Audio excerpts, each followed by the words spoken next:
Yeah, the problem is just, it's evident, they're spraying too much, and we should have clean skies. The sun needs to get through for the plants, and if we want to offset CO2, remember, it really boils down to plants. We need to grow our own vegetables. We need to support the committees to legalize industrial hemp and to plant trees, because that's the best way to remediate the problems we think we face with global warming, if there is really such a threat. Planting trees is far better than a lot of these hokey billion-dollar technologies to spray real pollutants in the sky. That's my opinion. The question again? The question again was who is behind chemtrails, and I would agree that there's likely to be Pentagon and military money in the pot there. There's $2 or $3 trillion missing every year from the GAO's accounting of the Pentagon, so they could probably slip in a few $100 billion in there for aluminum oxide and other chemicals. But it's not just a military operation. There's obviously private corporations also that are profiteering. They are making money. And there are private airlines and also commercial jets, apparently, some of them which also have chemtrails. And I was reading something the other day where they did find, a woman had testified that she did find big barrels of aluminum oxide, barium, and strontium on the Air Force bases. So that there is some notion that there is indeed complicity between government, Pentagon, military, corporations, and of course the banks that fund them, and the media that suppresses the information.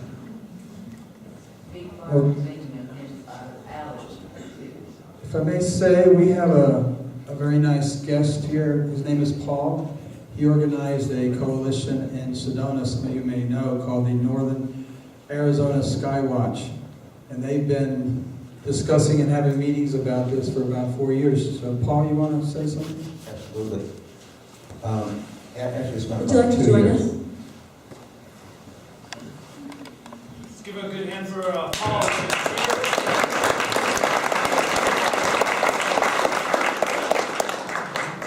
Yeah, so this is something I became aware of about 2 years ago.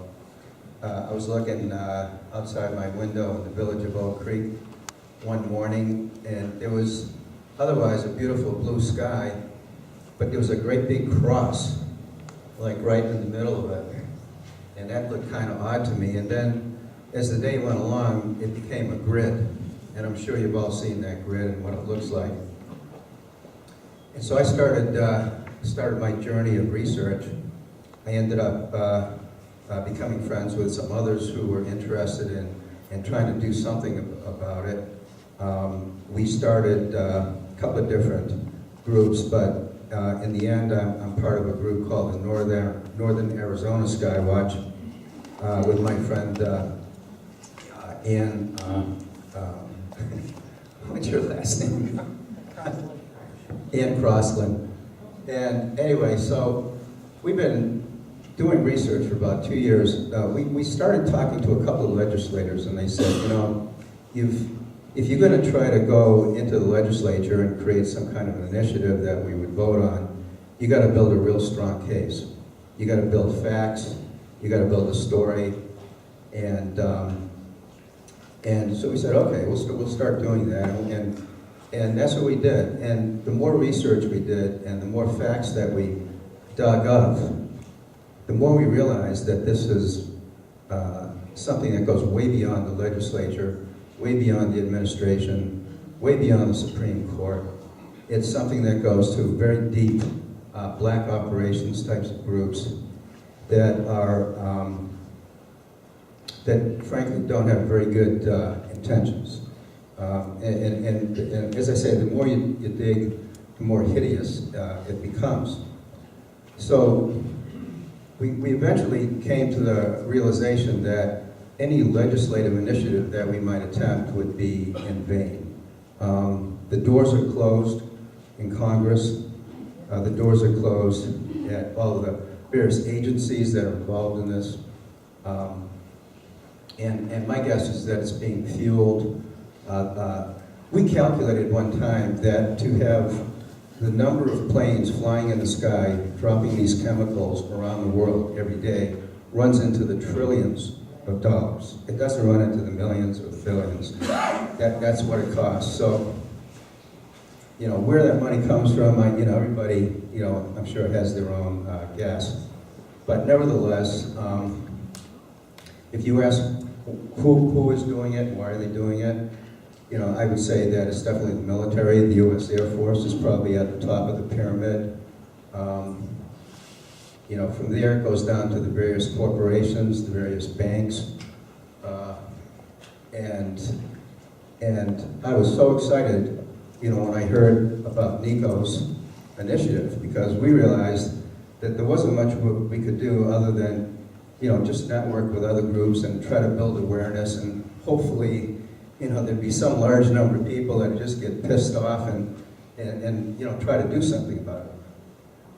Nico has what I think is the most rational, idea I've heard so far, which is to take advantage of these citizens' rights initiatives, which are apparently available in about, 24 states, something like that? Yeah, 24 states, and like the state of Texas, for example, has the right where every city can create their own legislation enacted by the voters. So the voters they draft the legislation, they follow the signature collection guidelines that are allowed, that are documented in their jurisdiction. Every county, every city, every state has different laws in the signature gathering process. And that's the tricky part of learning, because that's where all the people against these initiatives will try to get you. They'll try to hit you with fines to your political action committee, for example, if you go about the signature collection process the wrong way.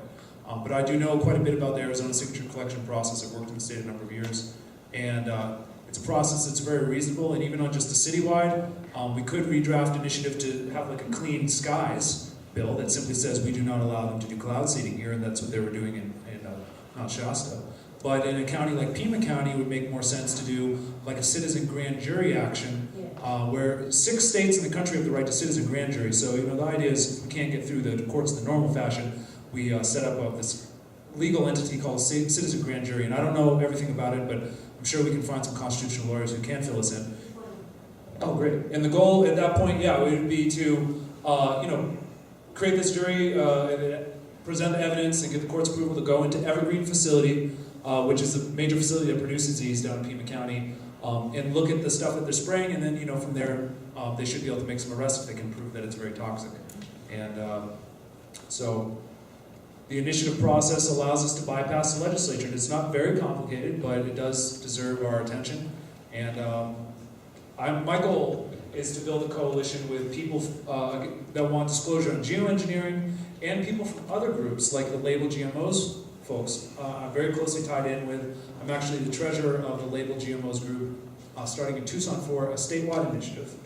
And our goal is to join with the other Label GMO groups for a massive statewide initiative for 2016 if we don't make it by the 2014 ballot. But the goal is to just give everything we got for the 2014 anyway, build up the grassroots networks with this group, with that group, also with the industrial hemp and marijuana decriminalization group, because together we all have like goals. We actually have the same enemies. There's similar corporations that are tied together with all these issues. And so we can build a coalition where our costs are split down the line, and the signature drive is much easier as well. The signature drive costs, if we do venture into that, because we don't have enough volunteers, will be dramatically cut. Probably like if it's split 3 ways or 4 ways, it will be split evenly among the groups. So my goal is to build a new idea for a grand coalition of citizens for ballot access. And there's tools I want to empower people, online voting tools. So instead of having to do big group meetings like this, we can use open source software like Google Docs. We can create voting where everyone can weigh in their opinions on what the best procedures we want to take are as a group, and then how we want to invest our money in the solutions. So my goal is to really integrate a stronger democracy using these internet tools to then even vote among consensus for the legislation we want to put forward, and then take it from there and use the real ballot initiative process to then create referendums against laws that make this legal, even on a federal level. There is some standing under the 10th Amendment to do that. Initiatives to directly stop the process, and jury rights as well. Thank you very much.